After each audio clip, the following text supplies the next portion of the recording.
ஒருவருடைய பேச்சினுடைய அளவை வச்சுட்டு அவற்றை நிர்வாகத்திறனை மதிப்பிடுகிறார். எங்களோட தலைவரை எடுத்தவண்டா அவர் பேச்சு குறைவு. அவர் எப்பயாவது வருஷத்தில் இருக்கா நவம்பர் 27 பேசுறதுக்கு உலகமே பார்த்துருந்த வரலாறு. அந்த இராணுவத்துக்கு இறுதி யுத்தத்தில் ஆட்சியேற்ற NDP அரசாங்கத்திலும் எங்களோட மக்கள் அப்படி அள்ளி வீசியிருக்கு. நாங்கள் அறிவிச்சவங்க வந்து வடக்கு கிழக்கில் கூட கொண்டாடக்கூடிய எங்களோட யாழ் மாவட்டத்திலே 90,000க்கும் மேற்பட்ட வாக்குகள் அள்ளி போட்டது. எங்களோட வாக்கு தலைவர்களாக இருக்கு, எங்களோட அரசியல் அணுகுமுறை எங்களோட தலைவர்கள்ட்ட தலைவர்களாக இருக்கு. நாங்கள் பக்கத்தில் இருக்கக்கூடிய இந்தியாவுடைய அரசியல் அணுகுமுறைகள் பற்றி இங்கே இருக்கக்கூடிய தலைவர்கள் எப்படி நகர்வனம் என்றது வகுப்படுகிறது என்னை பொறுத்தவரை என்னென்னு சொல்றது, நான் அம்மனமான நின்று பக்கத்தில் இருக்கிற அந்த கோமணம் கிழிஞ்சிருக்கேன்னு சொல்ற மாதிரி தான் நாங்கள் என்ன செய்கிறோம் என்றால், இங்கேயும் எங்களோட வீட்டில் திருமணத்துக்கு ஆட்சியத்த மாதிரி தான் தமிழ்நாட்டில் தலைவர்களாக அணுகப்பாங்க. எங்களோட வீட்டிலே என்னுடைய மகளுக்கு ஒரு திருமணம், மகனுக்கு ஒரு திருமணம் என்றால் நான் நுட்பமாக பார்க்கிறேன். ஆனால் ஒரு பொது வீர திட்டத்துக்கு இப்போ தலைவர் பொறுத்தவரை சமாதான காலத்தில் சுரேஷ் மேல்சந்திரன் செல்வம் அடைக்க நான் கொண்டவர்கள் தேசிய தலைவரை கூப்பிட்டது அவர்கள் அளவற்ற பாசம் இல்லை அவர்கள் நேர்மையானவர்கள் என்றெல்லாம் அவர் ஒரு பைனல் ரிப்போர்ட் முடிச்சுட்டாங்க கூப்பிட்டு இல்லை. தமிழர் இராணுவ கட்டுப்பாட்டுக்கு இருக்க சிறு வாக்கு சதவீதத்தோடு இருக்கக்கூடிய செல்வத்தையோ அல்லாடிக்கு சுரேஷ் நட்சத்திரம் போன்றவர்களுடைய சக்தியை கூட தான் சிதறவிடக்கூடாது. அப்போ அவர்களுடைய ஸ்ட்ரென்த் என்ன, வீக்னஸ் என்ன, அவர்களுக்கு என்ன ஆப்பர்ச்சுனிட்டி என்ன எதுவுமே ஆய்வு செய்யணும். அவருக்கு எல்லாமே தெரியும். அதே மாதிரி தமிழகத்தில் நாங்கள் ஒவ்வொரு கட்சிகள் பற்றி பகுப்பாய்வு நம்மளுக்கு தெரியும். விஜய் வெற்றி பெற்றிருக்கா, விஜய் வெற்றி பெற்றிருக்கின்றால் நாங்கள் எப்படி விஜயினூடாக எங்களுடைய இலக்கள் அடையலாம் என்று மட்டும்தான் எங்களுடைய பார்ப்போம். இப்போ நாங்கள் சீமானுக்கு எதிராக ஒரு கருத்தை சொல்லியிருக்க அவருக்கு பின்னாடி இருக்கக்கூடிய நிர்வாகத்திற்கு ஆதரவு இழக்கிறோம். அப்ப நாங்கள் ஆருக்கு ஆதரவான்னு சொல்லி தேவை, எதிரான்னு சொல்லி தேவை, எல்லாத்தையும் அன்பு தேவை என்ற அடிப்படையில் தான் நம்முடைய அரசியல் அணுகுமுறை இருக்கும். இது காலத்தின் கொடுமை, குலத்திலேயும் தாயத்திலேயும் நாங்கள் எங்களோட அறிவை தலைவர்களாக அதை மூளைக்கும் பாக்கி சம்பந்தம் இல்லாமல் உணர்ச்சி உலக தமிழர் அறிந்தே ஆக வேண்டிய உண்மைகளை தேடி ஒரு உடறப்பு. நீங்கள் வெளிநாட்டில் இருக்கும்போது உங்கள் பெற்றோரின் மருத்துவ தேவைகள் அனைத்தையும் நாங்கள் ஒருங்கிணைத்து கவனிக்கின்றோம். வருடாந்திர பதிவு, சிறப்பு தள்ளுபடி, மெடிப்ளேஸ். ஸ்ரீ காளிமாதா ஜோதிடம். பிரபல ஜோதிடர் பண்டித் மகாராஜா. தொழில், காதல், திருமணம், குழந்தை பாக்கியம் மற்றும் மந்திர சூனிய பிரச்சனைகளுக்கு நிரந்தர தீர்வு. இன்றைய ஊடறுப்பு நிகழ்ச்சியில் எம்மோடு இணைந்திருக்கக்கூடியவர் தமிழகத்தில் இருக்கக்கூடிய மனித உரிமைகள் செயற்பாட்டாளரும் ஊடக விமர்சகருமாக இருக்கக்கூடிய சன் மாஸ்டர் அவர்கள். ஊடறுப்பு நிகழ்ச்சியின் சார்பில் உங்களை வரவேற்பதில் மகிழ்ச்சி. வணக்கம். வணக்கம் தமிழரசு, நேயர்களுக்கு வணக்கம். தற்போது தமிழகத்தில் புதிய அரசு பொறுப்படுத்திருக்கின்றது. புதிய அரசினுடைய பயணமும், புதிய அரசு என்பது தமிழ்நாட்டு அரசியலிலே ஒரு புதிய அத்தியாயத்தை ஏற்படுத்தியிருக்கக்கூடிய அரசாகத்தான் புதிய அரசு பார்க்கப்படுகிறது. உங்களுடைய பார்வை எப்படி இருக்கின்றது? நல்ல கேள்வி தமிழரசு.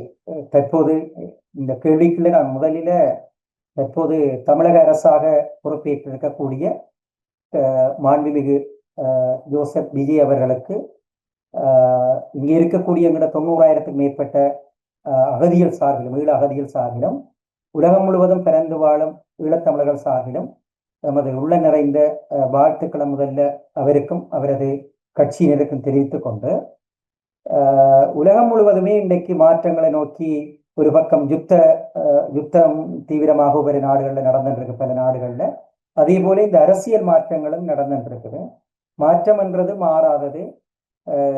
அந்த அடிப்படையில இந்திய அரசியல்லையும் உங்களுக்கு தெரியும், தமிழக தேர்தல் இன்றைக்கு ஒரு புரட்சிகரமான ஒரு ஆட்சி மாற்றத்தை கொண்டு வந்ததை போல எங்களுக்கு தமிழகத்துக்கு பக்கத்தில் இருக்கக்கூடிய கேரளாவில 15 வருட ஆட்சி, இடதுசாரிகள் இந்த ஆட்சியை காங்கிரஸ் கைப்பற்றி இருக்குது. அதே போல அங்கால மேற்கு வங்கத்தை எடுத்தமென்றால் அங்கேயும் மம்தா பானர்ஜி, இப்ப இந்தியாவிலேயே நான் நிற்கிறேன், இந்திய அரசியல்ல மிகப்பெரிய ஒரு இரும்பு பன்மையாக இருந்தது மறைந்த செல்வி ஜெயலலிதா அம்மையார். அதே மாதிரி மம்தா பானர்ஜி, அதே மாதிரி மாயாவதி. இந்த மாயாவதியினுடைய அரசியல் வீழ்ச்சிக்கு பிறகு, அதே போல ஜெயலலிதா அம்மையாரினுடைய மறைவுக்கு பிறகு இந்திய அரசியல்லையே ஒரு மிகப்பெரிய ஒரு செல்வாக்கு மிக்க பெண்மணியாயிருந்த மேற்கு வங்கத்தினுடைய முதலமைச்சர் தலைமையிலான ஆட்சியும் இன்றைக்கு பிஜேபியால துடைத்தெறியப்பட்டிருக்கிறது. இந்த ஆட்சி மாற்றங்கள் எல்லாம் நாங்கள் கட்சிகள், அரசுகள் மீது விமர்சனங்களை கடந்து அடுத்த தலைமுறை நிறைய மாற்றங்களை நோக்கி நகரத் தொடங்கிவிட்டார்கள். இப்ப இருக்கக்கூடிய இந்த சமூக வலைத்தளங்களுடைய ஆதிக்கம், குறிப்பாக கல்வியில் ஏற்பட்ட புரட்சி. இப்ப தமிழகம் எல்லாம் நாங்கள் கண்ணை மூடிக்கொண்டு வாக்களிச்சார் என்று சொல்லிடாது. ஏனென்றால் இந்தியாவிலேயே கல்வி அறிவில ஒரு முதன்மை மாநிலமாக தமிழகம் இருக்கு. எப்படி பொருளாதாரத்தில் இந்தியாவில மகாராஷ்டிராவுக்கு அடுத்த நிலையில இருக்குதோ, அதே மாதிரி கல்வியிலேயும் ஒரு முன்னணி மாநிலமாக தமிழகம் இருக்கிறதால தமிழகத்தினுடைய வாக்காளர்கள் ஏற்பட்ட விழிப்புணர்வு, குறிப்பாக அடுத்த தலைமுறையில் ஏற்பட்ட விழிப்புணர்வு இந்த தேர்தல்ல எதிரொலிச்சதை எங்களால காணக்கூடியதாக இருக்குது. இப்போ வெறுமனே இது ஒரு திறக்கவட்சிகளால் ஏற்பட்ட மாற்றம் என்றதை என்னால் ஏற்றுக்கொள்ளாது. என்றால் திறக்கவட்சிகளால வந்த மாற்றத்தை விட கடந்த கால ஆட்சிகள் மீது இருக்கக்கூடிய கேள்விகள், பல்வேறு விஷயங்கள் எல்லாம் இந்த இடத்துல செல்வாக்கு செலுத்தி இருக்குது.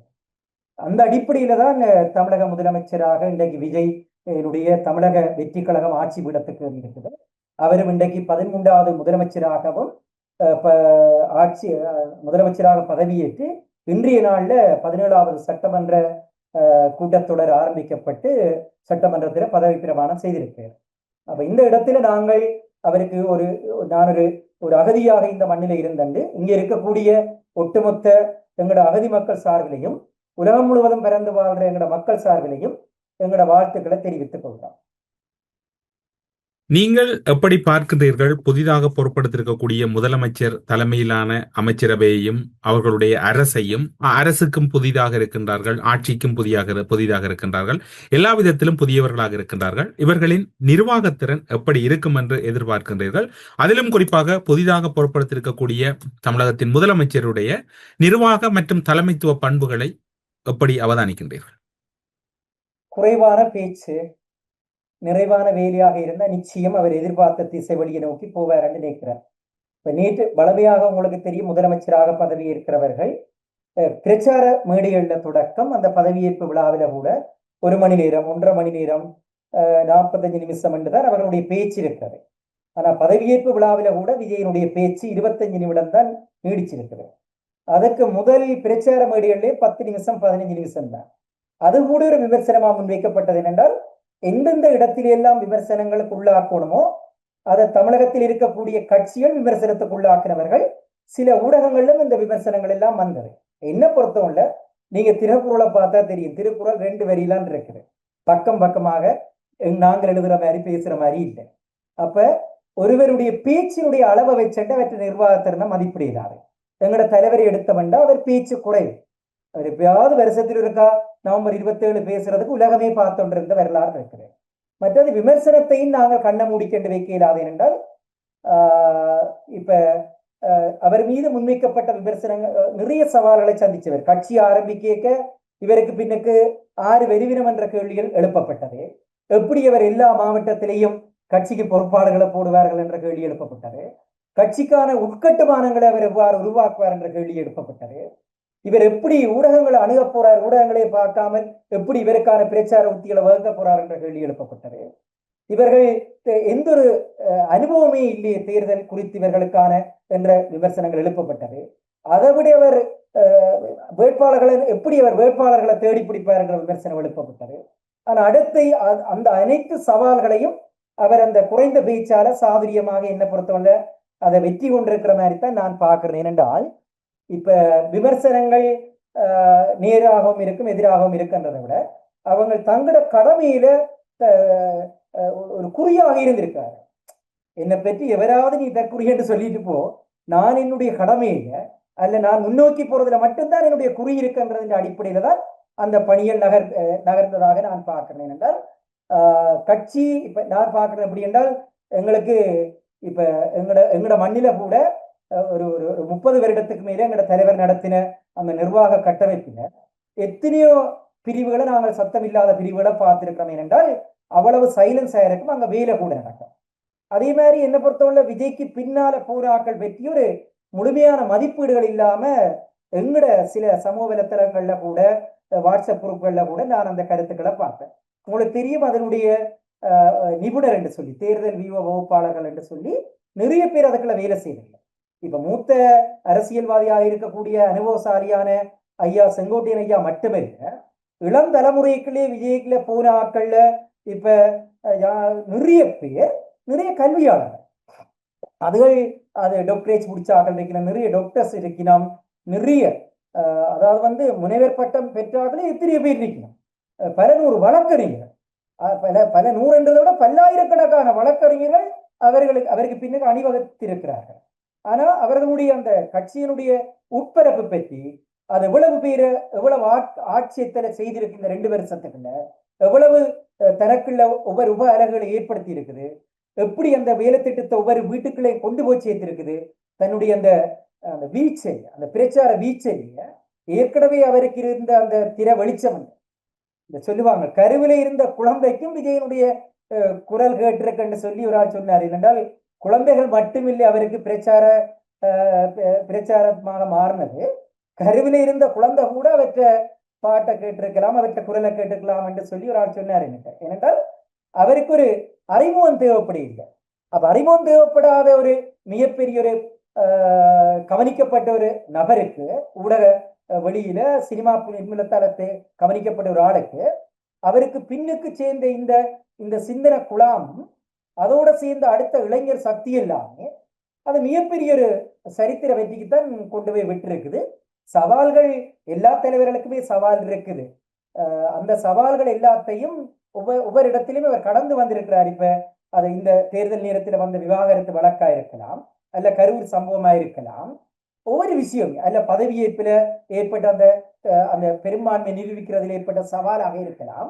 ஒவ்வொரு இடத்திலையும் அவர் மிக மிக கவனமாக அந்த இடத்தை அவர் நெருங்கி இருக்கிறார். அந்த சிகரத்தை எடுக்கிறதுக்கு தான் நான் பார்க்கணும். அதுல அவர்கிட்ட இருந்த அந்த பொறுமை மிகப்பெரிய ஆயுதம். அந்த தனிமையில இருக்கிற ஆட்களுக்கு அந்த மிகப்பெரிய சந்தர்ப்பம் கிடைக்கும் சிந்தி இருக்கிறதுக்கு. அவர் இப்பயும் கூடுதலாக தனக்குள்ள தனிமை ஏற்படுத்திக் கொள்ற நபர் என்று சொல்லுவாங்க. அந்த தனிமை அவரை சிந்திக்க வச்சிருக்கலாம் என்று தான் நான் பார்க்கிறேன். உங்களுடைய பார்வையில் ஈழத்தமிழர்களோடு தமிழக புதிய அரசினுடைய தொடர்புகள் எப்படி இருக்கலாம் என்று நீங்கள் கருதுகிறீர்கள், அல்லது எப்படி இருப்பதற்கு வாய்ப்பு இருக்கலாம் என்று கருதுகிறீர்கள், அல்லது இப்போது இருக்கக்கூடிய சூழ்நிலையில் டிவிக்கு தரப்பை ஈழத்தமிழர்கள் தரப்பு ஒரு பொருட்டாக மதிக்காத ஒரு சூழ்நிலை இருப்பதாக கூறப்படுகிறது தேர்தலுக்கு முந்தைய காலப்பகுதியில், அது எந்த அளவுக்கு எதிரொலிப்பதற்கு சந்தர்ப்பம் இருக்கின்றது? உண்மையில 2009க்கு பிறகு அந்த விஜய் நாகப்பட்டினத்தில பிரச்சாரத்துல சொன்ன மாதிரி, ஒரு தலைவனை இழந்த எங்கட ஈழத்தமிழ் உறவுகளுக்கு நாங்கள் குரல் கொடுக்க வேண்டியது எங்கட கடமை இல்லவான்னு சொல்லி அந்த கடற்கரையில நின்று அவர் போட்ட அந்த சத்தம் தான் இப்பயும் என்ற காதுல கேட்குது. என்ன பொறுத்தவல்ல, இப்ப எங்கட வீட்டுக்குள்ள நாங்கள் குப்பையை வச்சுட்டு பக்கத்து வீட்டுல குப்பை கிடக்கண்டு சொல்லிக்கிட்டு இருக்கிற மாதிரி தான் சில பிரச்சாரங்களை பார்க்க. இப்ப எங்கட வாக்களிப்பை நீங்க பாருங்க, எங்கட வாக்களிப்பும் எங்கட அணுகுமுறையும் எப்படி இருக்குண்டு. கடந்த தேர்தல் 2 செய்தி இறுக்கமாக ஜேவிபியார முன்வைக்கப்பட்டது. ஒன்று, வடக்கு கிழக்கு இணைப்பில்லை என்றதை அவர்கள் நீதிமன்றம் போய் நிரூபித்தவர்கள். 2வது, பன்னாட்டு விசாரணைக்கு ஒருபோதும் இடவில்லை என்று அவர்கள் வெளிப்படையாக கூறினர். ஆனா வடக்கு கிழக்குல 8 நாடாளுமன்ற உறுப்பினர்களை நாங்கள் என்பிபி அரசாங்கத்தை கொடுத்திருக்கோம். 2009 இதே முள்ளிவாய்க்கால் மாதம், இந்த மே மாதத்துல அந்த மண்டில ஓடின ஒரு தமிழனாக அந்த வலியோடு நான் சொல்றேன். அந்த இராணுவத்துக்கு இறுதி யுத்தத்தில் ஆட்சியத்த என்பிபி அரசாங்கத்துக்கும் எங்கட மக்கள் அப்படி அள்ளி வீசியிருக்கு. நாங்கள் அறிவி சமூகம் என்று வடக்கு கிழக்குல கூட கொண்டாடக்கூடிய எங்கட யாழ் மாவட்டத்திலே 90,000க்கும் மேற்பட்ட வாக்குகள் அள்ளி போட்டிருக்கோம். எங்கட வாக்கே தலைகளாக இருக்கே, எங்கட அரசியல் அணுகுமுறை எங்கட தலைவர்கள்ட்ட தலைகளாக இருக்கே, நாங்கள் பக்கத்துல இருக்கக்கூடிய இந்தியாவுடைய அரசியல் அணுகுமுறைகள் பற்றி இங்கே இருக்கக்கூடிய தலைவர்கள் எப்படி நகர்வனம் என்றது வகுப்பெடுக்கிறது என்னை பொறுத்தவரை என்னன்னு சொல்றது, நான் அம்மனமான பக்கத்தில் இருக்கிற கோமணம் கிழிஞ்சிருக்குன்னு சொல்ற மாதிரி தான் நான் பார்க்கிறேன். அரசியல் என்று நீங்கள் திருநாவுக்கரசரா இருக்கலாம், இல்ல பேராசிரியர் ராமமணிவண்ணனா இருக்கலாம், இங்க சென்னை பல்கலைக்கழகத்திலிருந்து ஓய்வு பெற்றவர் அரசு அறிஞர், அல்லாடிக்கு எங்கட ஆய்வாளர்கள் நிலாந்தன் நிக்சன் போன்ற ஆக்களா இருக்கலாம், இல்ல கணேசனிங்கசரா இருக்கலாம். இவர்கள்ட்ட கேட்டு பாருங்க, அரசியல் என்றது சந்தர்ப்பங்களை பாவிக்கிற சாணக்கியம் மட்டுமில்ல, கிடைக்கின்ற ஒவ்வொரு வாய்ப்புகளையும் நாங்கள் எங்களுக்காக எப்படி அணுகணும்ன்றதுதான் அந்த வெற்றி இருக்கு. நாங்கள் என்ன செய்கிறோம் என்றால், இங்கேதும் எங்கட வீட்டுல திருமணத்துக்கு ஆட்சியத்த மாதிரி தான் தமிழ்நாட்டுல தலைவர்களை அணுக பார்க்கிறோம். எங்கட வீட்டுல என்னுடைய மகளுக்கு ஒரு திருமணம், மகனுக்கு ஒரு திருமணம் என்றால் நான் நுட்பமா பார்க்கிறேன்.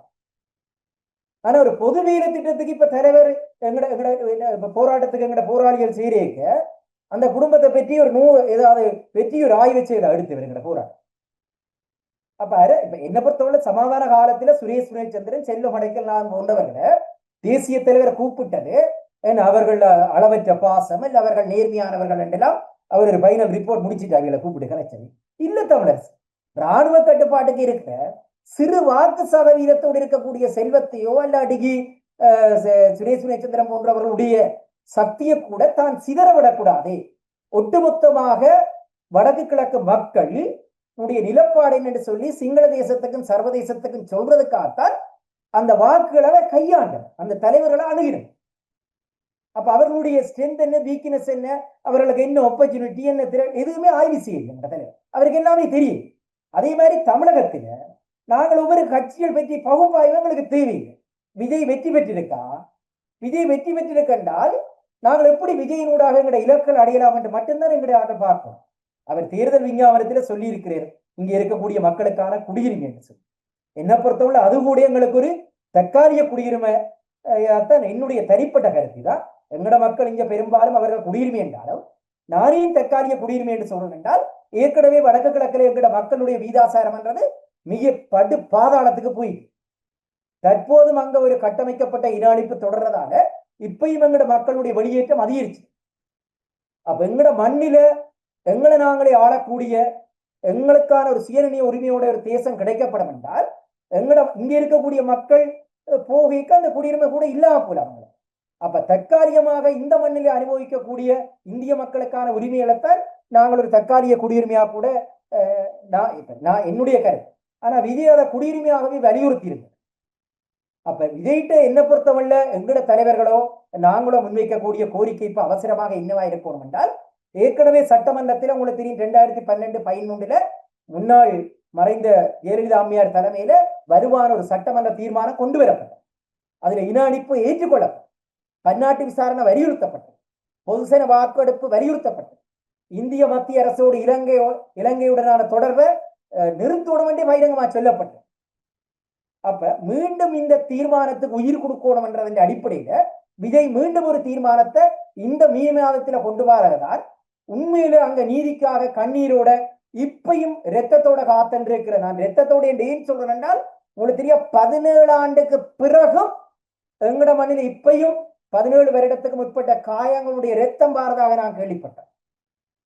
இப்பையும் குண்டு துவல்கள் எங்கட மக்களின் உடல் ஓடிக்கணும். அப்ப மீண்டும் ஒரு தீர்மானத்தை விஜய் கொண்டு வரதான் உண்மையில கண்ணீரோட காத்திருக்கிற எங்கட மக்களுக்கு செய்கிற ஒரு நீதியாக இருக்கும். அவர் தமிழக மக்களை மட்டுமில்ல செழிப்பாக எங்கட தேசத்தினுடைய செழிப்பும் எதிர்காலத்திலும் விஜய் கவனம் செலுத்தணும். எங்கட இளைஞர்களுக்கு நான் இந்த லங்காசிரி ஊடகத்தினூடாக சொல்லக்கூடிய ஒரு விஷயம், தமிழகத்தில் இருக்கக்கூடிய போட்டி சூழலுக்குள்ள உங்களோட அறிவு சிக்கக்கூடாது. உங்களோட அறிவு எங்க போகணும் என்றால், எப்படி பன்னாட்டு விசாரணைக்காக நாங்கள் வேலை செய்யணும், எப்படி நில ஆக்கிரமிப்பை தடுக்கிறதுக்கு நாங்கள் வேலை செய்யணும், எப்படி அரசியல் கைதிகளின் விடுதலையை வலியுறுத்த வேலை செய்யணும், வடக்கு கிழக்கு இணைப்புக்கு எப்படி எங்களோட மூலியை பயன்படுத்தணும், இந்தியாவில் உள்ள சர்வதேச நாடுகளோட எப்படி எங்களோட தொடர்பை விரிவாக்கம் செய்யணும் என்றுதான் எங்களோட அறிவு இருக்கணும். நாங்கள் கட்சிகளுக்கு ஆதரவான நிலப்பாட்டை எங்களோட மண்ணில் எடுக்கலாம். எனக்கு பிடிச்சா நான் கையேந்திரம் வேற ஆதரிக்கலாம், அல்ல எதிர்த்துட்டு போகலாம், அல்ல சுமந்திரன் எதிர்க்கலாம், அல்ல சிறிதரன் ஆதரிச்சுட்டு போகலாம். ஆனால் எங்களோட மண்ணுக்கு வழியில நோர்வேயில ஒரு கட்சிக்கு கொள்கிறதோ அல்லாடிக்கு அமெரிக்காவில் ஒரு கட்சிக்கு எதிராக கதைக்கிறதோ தமிழ்நாட்டில் ஒரு கட்சிக்கு ஆதரவாக எதிராக கறக்கிறது வடிகட்டின முட்டாள்தரம் என்று சொல்லும். அது எங்களோட ஆதரவு நிலையை சீரழிச்சு விட்டு மிகப்பெரிய ஆபத்து. எங்களோட தலைவர் எங்களுக்கு மிகப்பெரிய ஒரு வழிகாட்டியா இருந்திருக்கு. தமிழகத்தில் கோடிக்கணக்கில் அள்ளி கொடுத்த அதிமுகவுக்கு ஆதரவாக கூட அவர் ஒரு ஸ்டேட்மெண்ட் விடு வாக்களிக்கணும் சொல்லி அவர் மிக சமதூரத்தில் வச்சு கையாண்ட, இந்த ரணில் சர்வதேச நாடுகளை சமதூரத்தில் வச்சு கையாண்ட மாதிரி தமிழகத்துல நாங்கள் சமதூரத்தில் வச்சு கட்சிகளோட அனுபவம். இங்க இருக்கக்கூடிய பதிவு செய்யப்பட்ட 30க்கும் மேற்பட்ட கட்சிகள் இருக்கு, 75க்கும் மேற்பட்ட கட்சிகள் இருக்கு, பல்லாயிரக்கணக்கான இயக்கங்கள் இருக்கு. இந்த 8 கோடி மக்களுடைய அன்பை நாங்கள் சரியா அணுகணும் என்றால், நாங்கள் ஒரு கட்சி தலைவருக்கு எதிராக ஒரு கருத்து, இப்ப நாங்கள் திருமாவளவருக்கு எதிராக சமூக வலைத்தளத்துல ஒரு ஈழத்தமிழன் சொல்ற கருத்து அவருக்கு பின்னுக்கு நிற்கக்கூடிய ஒரு 50-60 லட்சம் மக்களுடைய ஆதரவை நாங்கள் இழக்கிறோம். இப்ப நாங்க சீமானுக்கு எதிராக ஒரு கருத்தை சொல்லி அவருக்கு பின்னுக்கு நிற்கக்கூடிய ஒரு 20 லட்சம் பேர் ஆதரவு இழக்கிறோம். அப்ப நாங்கள் யாருக்கு ஆதரவான்னு சொல்ல தேவையில்லை, எதிராக சொல்ல தேவையில்லை, எல்லாத்தையும் அன்பு தேவை என்றது அடிப்படையில் தான் நம்முடைய அரசியல் அணுகுமுறை இருக்கணும் தமிழரசு. இது காலத்தின் கொடுமை.